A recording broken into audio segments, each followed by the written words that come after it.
축제라는 것은 여러분들께서 잘 아시는 바와 같이 축과 제를 동시에 거행하는 것으로서 즐거움과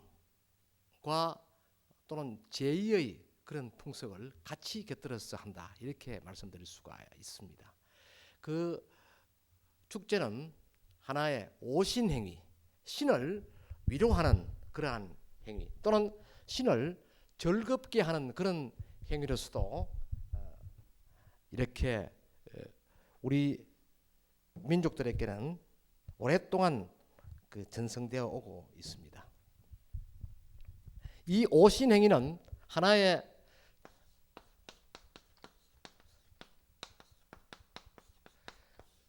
신을 즐겁게 해준다, 신을 위로한다, 이런 측면에서도 뜻이 있겠습니다만은 신을 기리는 그러한 제의의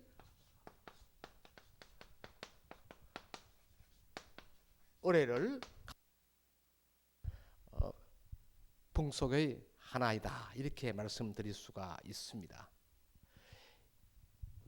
이 오신행위와 제의는 것은 같은 맥락에서 지금까지 지방의 축제 또는 지역의 축제, 지역 또는 지방의 축제로서 오랫동안 자리매김을 하고 있습니다.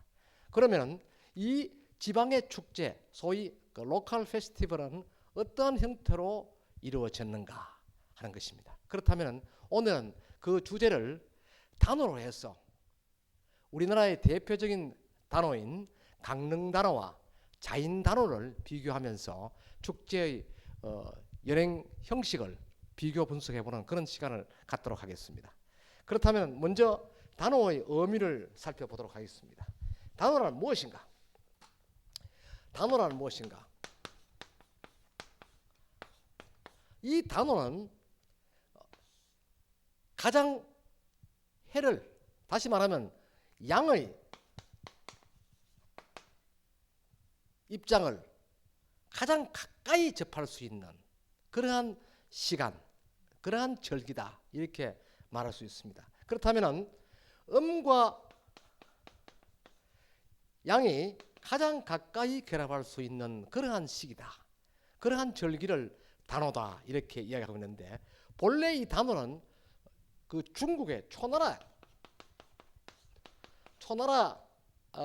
그 회왕 때 구런이라는 그러한 학자가 있었습니다. 이 구런이라는 학자가 잠시 그 간신배들한테 모함을 받았다, 또 간신들한테 누명을 쓰고 이 사람이 여러 가지로 변명을 했습니다만은 도저히 풀 길이 없었다. 그래서 이 구런이라는 사람이 자기의 그 무고함, 자기의 그 청렴함을 그대로 밝힐 길을 어디로 택했느냐 하면은 명나수라는 저수지를 통해서 자기 몸을 버렸습니다. 그러니까 명나수에다가 나의 그 깨끗함, 절개를 죽음으로써 밝히겠다, 이렇게 해서 자결을 하였다. 그렇게 하니까 이 초나라 회왕이 구런의 순수한 마음을 이해하고 구런의 시신이 고기밥이 되지 않도록 하기 위해서 먹이를 주고 제를 지냈다 하는 것이 유래가 되어서 중국에서 이날을 단오다, 이렇게 하였고, 또 그것이 신라로 넘어오고 또 일본으로 넘어가서 전통적인 어떤 단오 형태로 갖추어지게 되었다, 이렇게 보고 있습니다. 우리나라 때는 이 단오가 신라에 들어오면서 이 단오는 하나의 민족의 중심 명절로 이렇게 자리를 잡게 됩니다. 이날은 앞에서 말씀드린 바와 같이 음과 양이 서로 결합하는 그러한 시기다, 이렇게 해서 음양이 어떻게 결합을 하느냐에서 단오날은 땅에서 하늘에 이 해와 가장 가까운 그러한 절기다. 가까운 절기다. 해서 땅의 마이너스와 하늘의 플러스가 서로 뜻을 같이 모으는 날이다. 해서 인간들은 땅에서 하늘까지 올라가는데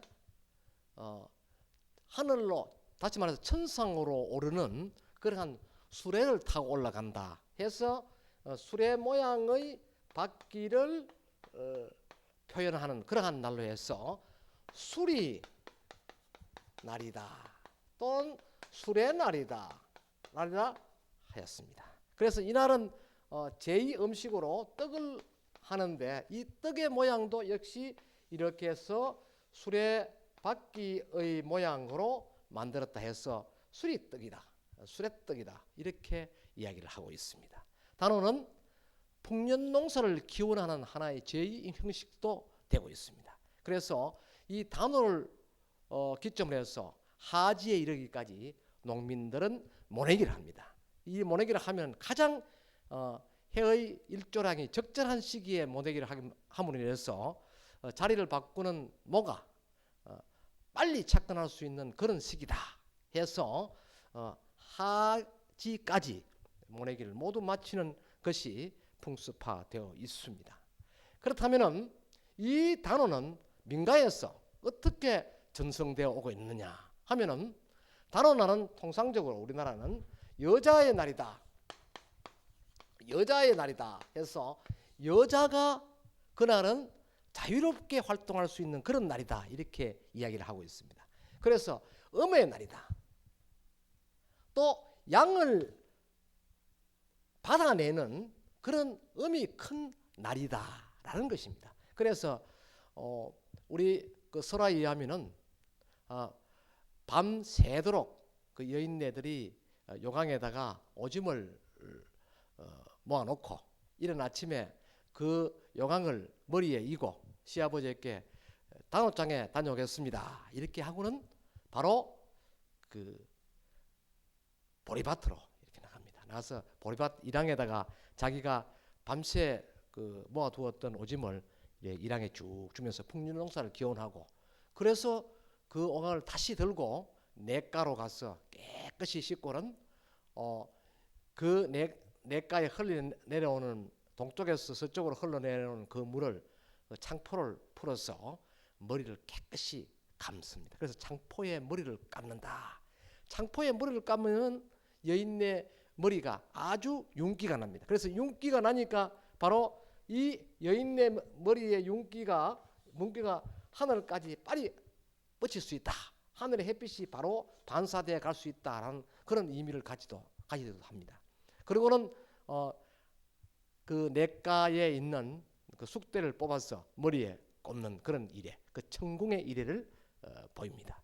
그리고는 다시 용왕을 들고 읍내장터에 가서 그 아까 말했던 이 수리떡을 사서는 용왕 속에 넣어서 단오장 근처 풀숲에 넣어두고는 바로 근회장터로 이래 자리를 옮깁니다.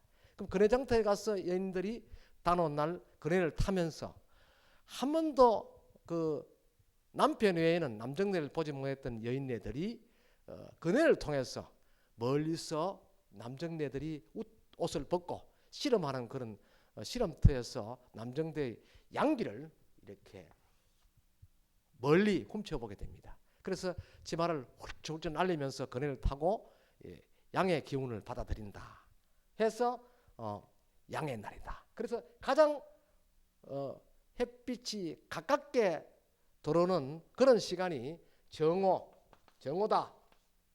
그래서 이 정오가 바로 그 단오날 그 음양이 결합하는 가장 하이라이트인 그런 시기입니다. 그래서 단오날 그는 여러 가지 풍습이 있습니다. 그 여름에 더위를 막아내기 위해서 단오 부채를 구입한다든지, 또 단오 음식을 갈라 먹는다든지, 또 단오 덕담을 한다든지 등등 해서 한여름의 농부들의 더위를 이겨내는 그러한 어떤 예언적인 표현도 있습니다. 그러나 이 단호의 제2의식은 이와는 다릅니다. 통상적으로 단호는 단호신을 강림시킨다. 단호신은 그 지역에서 가장 높은 곳에서 단호신이 강림을 하게 됩니다. 그러니까 단호신도 역시 하늘에서 단호신이 강림한다. 이 강림을 받기 위해서 단호가 있기 전에 이 지역의 무속이라든지 신을 맞이하는 그러한 그 사람들이 단호의 주신을 맞이하기 위해서 산에 높이 올라가서 그 산에서 가장 높은 나무를 베어서 신대를 활용해서 신을 맞이해 와서 여 밑에 사당에다가 단호신을 모시게 됩니다. 통상적으로 단호신은 남과 여로 이렇게 구분되어져 있습니다. 그렇다면 남은 양의 신이고 여는 음의 신입니다. 그렇게 해서 이 신을 모시고 와서 이 사당에다가 서로 플러스 마이너스를 결합시키는 결합의 애를 갖게 된다. 그러니까 다시 말하면 단호의 주신과 선왕신을 보편적으로 결합을 시키는 그러한 이래를 갖습니다. 이러한 애는 자인단호의 경우와 강릉단호의 경우를 구분해서 이렇게 설명을 하면은, 자인단호의 경우는 자인 읍내 지역에서 동쪽으로 보이는 도천산이라는 산이 있습니다.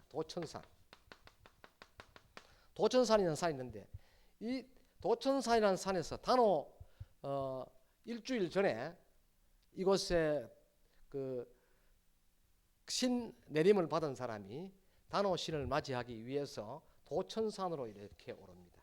올라서 역시 신을 강림시키기 위해서 도천산 위에 서 있는 가장 높은 나무를 베어서 신을 모시고 내려와서 자인 지역에 자리하고 있는 그 남자신, 남신당에 이래 모시게 되는데, 자인단호의 특징은 여신당과 남신당이 두 개였습니다.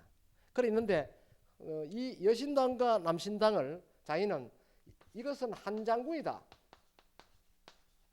여신당은 한장군 누이다, 이렇게 해서 일단은 도천산에 내려와서 누이 사당으로 가서 누이 사당의 신을 모시고 오래비 사당으로 이렇게 오누이가 서로 맞이할 수 있도록 이렇게 기회를 주고, 여기서 신을 모셔서 하룻밤 같이 지내도록 이렇게 오누이 간의 정을 베풀도록 이렇게 합니다. 그리고는 그 다음 날 이 사당에서 제를 지냅니다. 제를 지내고, 이 제를 지내는 것도 미리 그 지역의 고을 사또, 또 그 지역의 여러 대표되는 사람들, 또 민속 쪽으로 지배를 하고 있는 그런 사람들이 앞서서 호장굿을 하면서 이 단호 당이 있는 곳으로 이동을 합니다. 그렇게 해서 10시쯤에 제를 모시고, 그 제를 모시고 난 다음에는 바로 어떻게 하느냐, 이 두 신을 위로하는 그런 행위를 하게 됩니다. 이 위로하는 행위는 앞에서 말씀드린 바와 같이 바로 오신행위다, 이렇게 이야기를 할 수 있습니다. 이 오신행위를 자인단호의 경우에는 여원무다 이렇게 이야기를 하고 있습니다.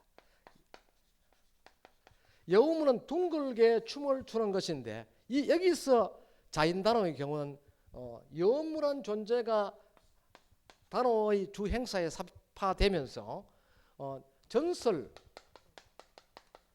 이끌어 오고 있습니다. 이 전설은 무엇이냐? 도천산에서 기거하던 왜구가 양민들을 괴롭힌다.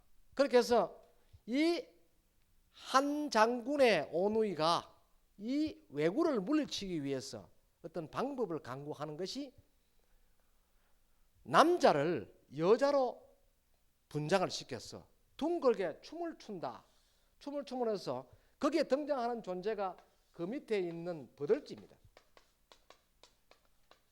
버들지에다가 유인한다 해서 둥글게 춤을 추고 중간에 이 두 장수가 있어서 절정에 오르면 모두 비수를 내어서 이 속에 유인되어 들어오는 이 왜구를 모두 섬멸시키는 그런 방식의 행사로 연행이 됩니다. 그렇게 함으로 인해서 왜구는 모두 죽어 없어지고 왜구를 물리친 이 한 장군과 지역의 어병을 위로하는 행사가 벌어집니다. 이 위로하는 행사가 바로 자인의 큰 굿이다. 이 큰 굿은 한 장군 온위와 그때 전사한 병사들을 위로하는 그러한 굿행위가 되겠습니다. 이러한 굿행위를 이루고 그 다음에는 이 굿행위 다음으로 이제 이 연행되는 것이 그 지방을 풍자하는 그러한 그 탈극이 진행됩니다. 이 탈극이 팔광대다. 팔광대다 이렇게 해서 8광대가 나타나서 양반을 빗대고 희롱하는 그러한 모습으로 연행이 됩니다.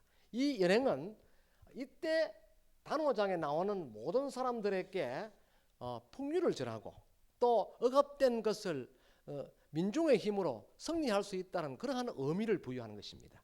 그렇게 해서 이 팔광대가 연행되고 나면은 그 다음에는 풍년을 기원하는 기년 행사를 하게 됩니다. 이 기년 행사가 뭐냐면은 큰 줄다리기입니다. 그렇게 해서 동수를 나눠서 양줄로 큰 줄을 달여서 이기고 지는 사람에게 서로의 어떤 규칙을 정해서 그 한 해의 농사를 단합해서 이루는 그러한 제의를 거칩니다. 이것이 자인단오의 모습입니다. 그런데 강릉단오의 모습은 어떠하냐? 강릉단오의 모습은 정월 대보름이 지나면 바로 강릉단오를 예행하는 그 신맞이 행사가 7번이나 이루어집니다.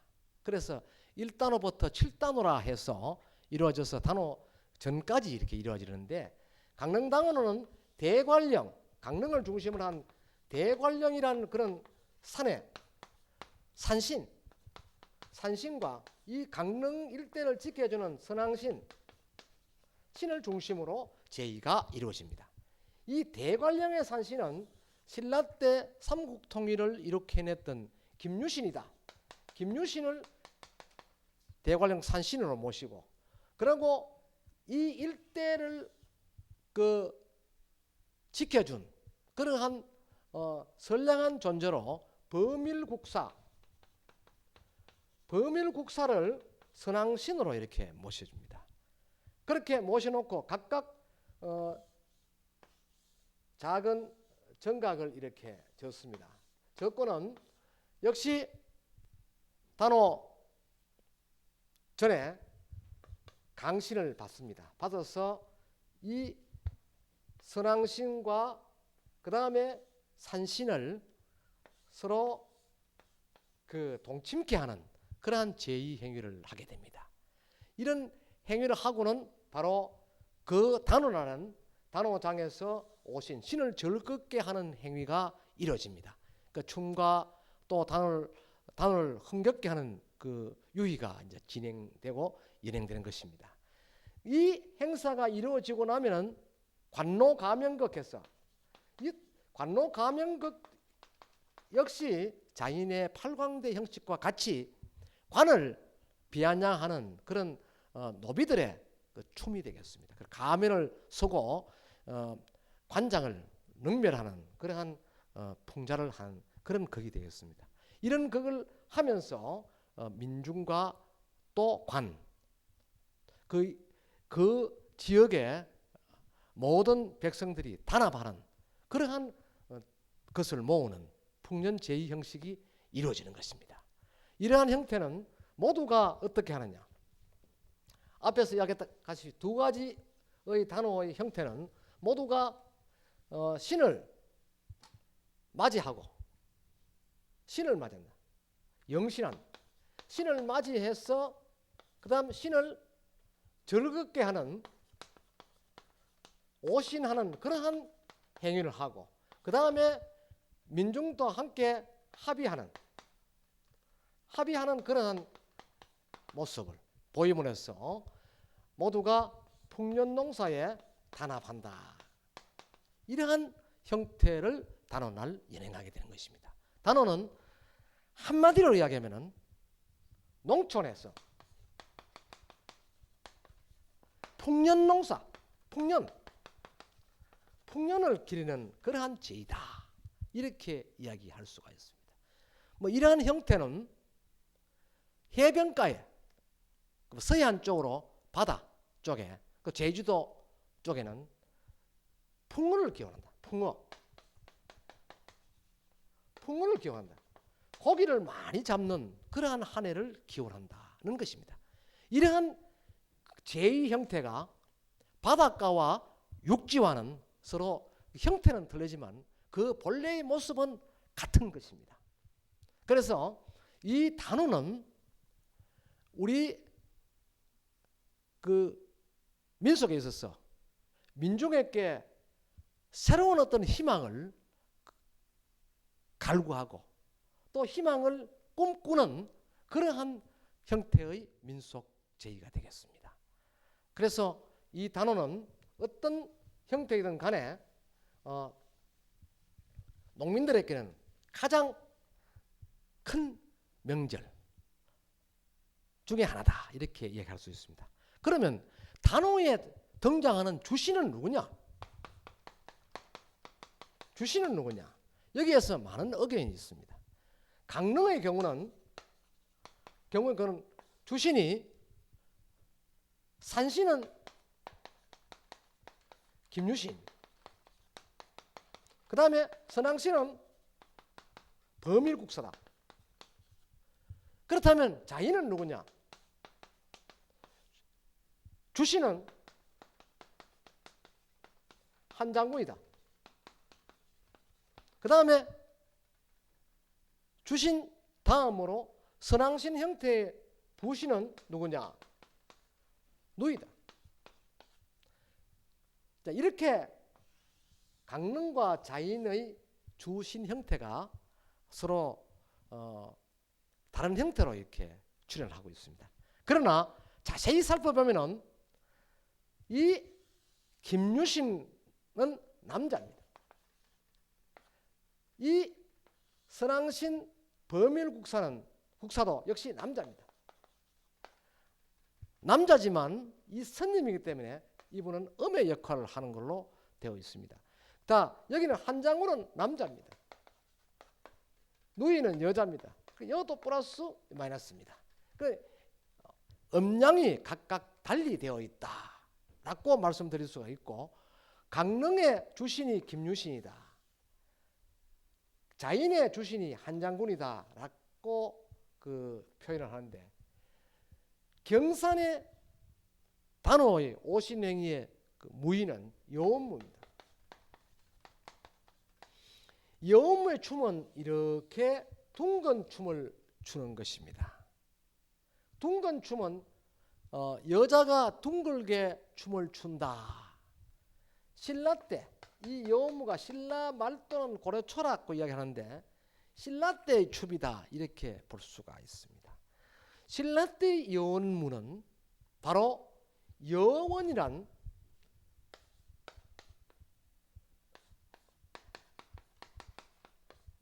이 춤의 근원이 무엇이냐를 생각할 수가 있습니다. 여원은 바로 둥글게 추는 원무다. 그 원무는 바로 원 형태의 어떤 누울에서 춤을 추는 것입니다. 이 원 형태의 어떤 누울이라면 당시 신라 때는 원, 둥근 원, 신라의 화랑을 상징할 수가 있습니다. 그래서 경산지방에는 신라를 상징하는 그러한 훈련장이 있습니다. 그게 바로 훈련장이 세 군데 있는데 그것이 모두 두룩 훈련장이다. 이렇게 해서 두룩 훈련장이다. 두룩이다. 라고 해서 이 훈련장의 이름이 모두 원을 상징하는 그런 형태의 연무장으로 되어 있습니다. 이때 이 춤을 지휘하고 둘레에서 군사들이 훈련하는 모습이 마침 원을 중심으로 춤을 추는 것과 같다 이렇게 하고, 여기에서 중심되는 그 지휘자가 누구냐? 김유신입니다. 김유신이 중심이 되어서 그의 부하들이 둥글게 훈련을 하고 있는 모습이 멀리서 바라보면 마치 이 원무를 추는 것과 같은 형상입니다. 그래서 이 김유신의 춤을 연무로 도입하였을 가능성을 갖고 있습니다. 그렇다면 이 한 장군은 누구일까 하는 데서 많은 의견이 제시되고 있습니다. 우리나라 단호에는 대표적으로 그 대관령 산신인 김유신이 단호의 주신으로 등장하고 있습니다. 인접의 군의군 효령면에 보면은 단호장이 또 있습니다. 여기에도 김유신 장군이 고구려와의 전투를 앞두고 진출하다가 하룻밤 쉬어갔던 그 자리에다가 사당을 짓고 훗날 제의를 지내면서 김유신 장군을 바로 단호의 주신으로 모셨다 하였습니다. 그래서 김유신 장군이 단호 주신으로 되어 있는 단호의 풍습은 여러 군데 있다. 그렇다면 실제 642년 서기 642년에 김유신 장군이 직접 군주로 있었던 경산지방에서 자인의 단호가 발상되면서 그 단호의 주역인 한 장군은 누구일까 하는 것입니다. 그래서 지금까지 여러 가지 의견들이 학자들에게로부터 나타나고 있습니다만, 이건 조금 더 연구를 하면은 이 단호의 주신이 누구인가를 밝혀낼 수 있는 유일한 자료가 이 신라의 훈련장과 연무와의 관계에서 나타나지 않겠나 그런 생각을 하게 됩니다. 그리고 지금 자인지방에는 단호의 발상지가 지금 몇 군데 훼손되어 있습니다. 도천산은 남아 있는데 도천산 아래 버들지에서 연행하였던 여원무터가 지금은 자인지역에 공단이 들어서면서 모두 매몰되고 없습니다. 이러한 것들은 이 단호의 본래의 풍습을 흐리게 한다. 그렇게 해서 시급한 복원이 요구되기도 합니다. 그렇다면 단호의 자인 단호가 더욱 성화될 수 있는 기본적인 조건은 바로 이 여무를 연행하였던 이 현장을 다시 복원하는 방법입니다.